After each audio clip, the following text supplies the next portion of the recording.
ऐसा ना हो कि घर हर तरफ से बंद हो और हर समय बस एक एसी बर्र करता रहे।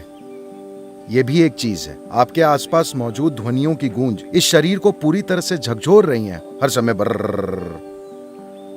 खासकर जब मैं देश से बाहर होता हूँ, खासकर अमेरिका में, यूरोप में भी वहां थोड़ा बेहतर है, लेकिन अमेरिका में हर समय कुछ न कुछ गूंजता रहता है।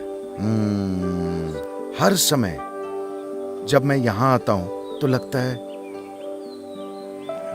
बस बिल्कुल शांत, जो आपको जीवंत बनाता है। जब हर चीज गूंजती रहती है तो आप बस पुफ। ज्यादातर लोग इसके प्रति जागरूक नहीं हैं, लेकिन ये उनके साथ हो रहा है। उनके दिन में 8 घंटे सोने से ये साफ साबित होता है। ऐसा इसलिए हो रहा है क्योंकि वो अपने प्राकृतिक वातावरण में नहीं रह रहे। वो सोकर खुद को सुरक्षित रखने की कोशिश कर रहे हैं।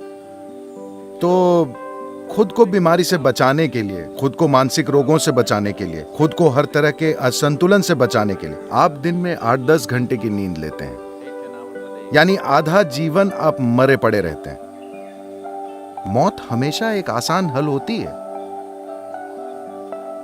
लेकिन हमें ऐसा हल नहीं चाहिए। हम जीवन के हल को खोज रहे हैं, अंत के हल को नहीं।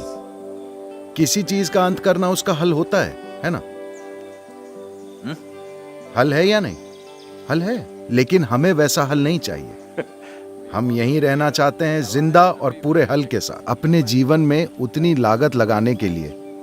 खैर, आप अपने शहर को छोड़कर जंगल में रहने नहीं जा सकते, आप अपने माहौल को छोड़कर दूर नहीं जा सकते। आपको कम से कम खुद को इतना सक्षम बनाना होगा कि उन चीजों का आप पर ज्यादा असर ना हो। वैसे भी इनका असर तो होगा, लेकिन सवाल है कि कितना असर होगा।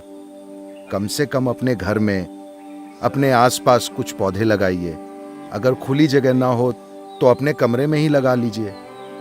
हो सकता है कि यह थोड़ा अजीब लगे। आधी छत को खोल दीजिए। अरे लेकिन सदगुरु, ऊपर एक और मंजिल है। ठीक है, एक दीवार हटा दीजिए ताल के साथ।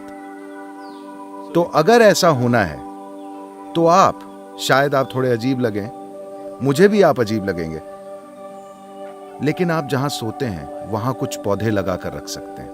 जब आप चलते हैं तो आपको इंसानों के अलावा दूसरे जीवनों के प्रति हमेशा जागरूक रहना चाहिए। ज्यादातर लोग इंसानों के प्रति ही जागरूक नहीं होते। तो मैं आपको याद दिला रहा हूं, आपको हर उस चीज के प्रति जागरूक रहना होगा जो जीवित है। एक पेड़, एक पौधा, एक घास का तिनका, एक कूदता हुआ टिड्डा, और आपके पास से गुजरने वाले वो लोग जिन्हें आप पसंद नहीं करते।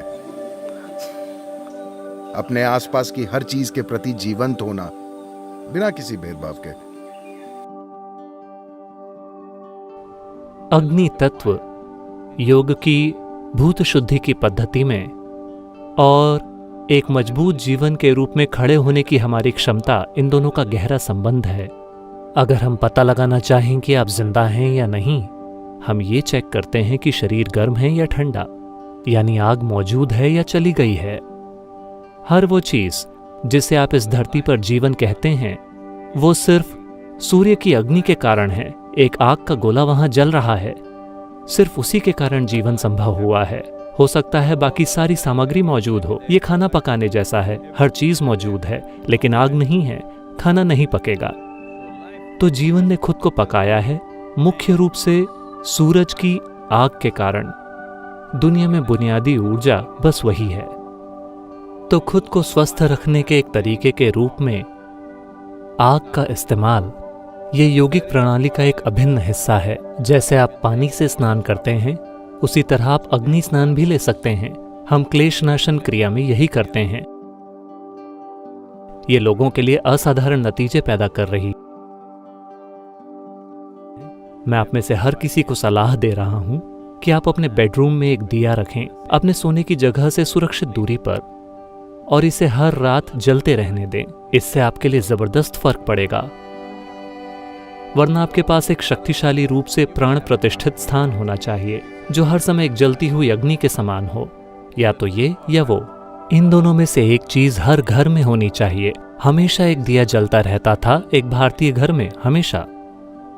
अब दुर्भाग्य से, क्योंकि लोग इसे एक धर्म विशेष के कार्य के रूप में देख रहे हैं, दूसरे लोग दिया नहीं जलाना चाहते। वरना दूसरे लोग दिया नहीं जलाना चाहते क्योंकि अगर आप दिया जलाते हैं तो आपका धर्म बदल जाएगा। यह सिर्फ बेवकूफ़ी है।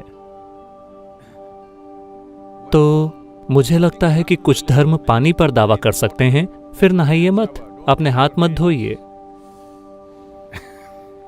क्योंकि ये किसी धर्म का हिस्सा है। वे नमाज पढ़ने से पहले अपने हाथ धोते हैं, तो आप अपने हाथ मत धोइए, क्योंकि अगर आप ऐसा करते हैं तो आप उस धर्म में कन्वर्ट हो जाएंगे। ये सिर्फ बेवकूफ़ी है। तो मैं आप में से हर किसी को सलाह दे रहा हूं कि आप अपने बेडरूम में एक दिया रखें, अपने सोने की जगह से सुरक्षित दूरी पर, और इसे हर रात जलते रहने दें। इससे आपके लिए ज़बरदस्त फर्क पड़ेगा।